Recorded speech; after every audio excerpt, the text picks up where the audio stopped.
ஒரு குப்பையான விஷயத்தை பெரிதுபடுத்தினால், அது வாழ்க்கையை எவ்வளவு தூரம் கொண்டு சென்று நிம்மதியை கெடுக்கிறது என்பதுதான் ஒரு குப்பை கதை.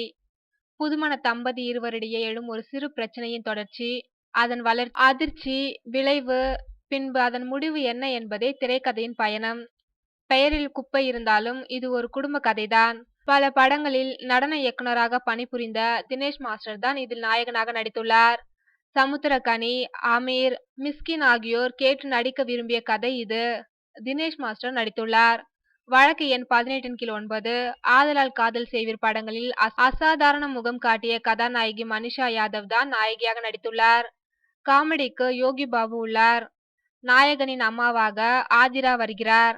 மற்றபடி பெரும்பாலும் புதுமுகங்களே நடித்துள்ளனர். சிறு சிறு வேடங்களில் தலை காட்டிய பலர் இதில் பிரதான பாத்திரங்களை சுமந்துள்ளனர். காளி ரங்கசாமி இயக்கியுள்ளார். அம்மா காளியம்மாள், அப்பா ரங்கசாமி, இரண்டு பெயர்களும் இணைந்ததுதான் காளி ரங்கசாமி. இவரது இயற்பெயர் ரபோனி கண்ணன். இவர் இயக்குனர்கள் எழில், அஸ்லம் ஆகியோரிடம் பணிபுரிந்தவர். தன்னிடம் இணை இயக்குனராக பணிபுரிந்த காளி ரங்கசாமியை தன் பிலிம்பாக்ஸ் புரொடக்ஷன் நிறுவனம் மூலம் இயக்குனராக்கியுள்ளார் அஸ்லம்.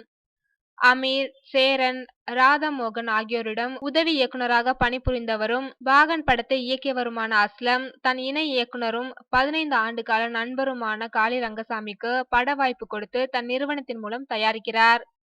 காதல், கல்லூரி போன்ற படங்களில் இசையமைப்பாளர் ஜோஷ்வா ஸ்ரீதர் இப்படத்திற்கு இசையமைத்துள்ளார். அஞ்சாதே, சித்திரம் பேசுதடி, நந்தலாலா படங்களில் பணிபுரிந்த மகேஷ் முத்துசாமி தான் இப்படத்திற்கு ஒளிப்பதிவாளர். பாடல்களை எழுதியுள்ளார் நா. முத்துக்குமார். சென்னை தான் படத்தின் கதைக்களம்.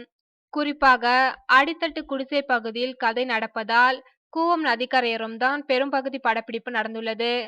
பிரபலமான பல்லவன் நகர், சிந்தாதிரிப்பேட்டை குப்பங்களும் படமாக்கப்பட்டுள்ளது. சென்னையில் பல அழுக்கான பகுதிகளும் படத்தில் அழகாக இடம்பெற்றுள்ளன.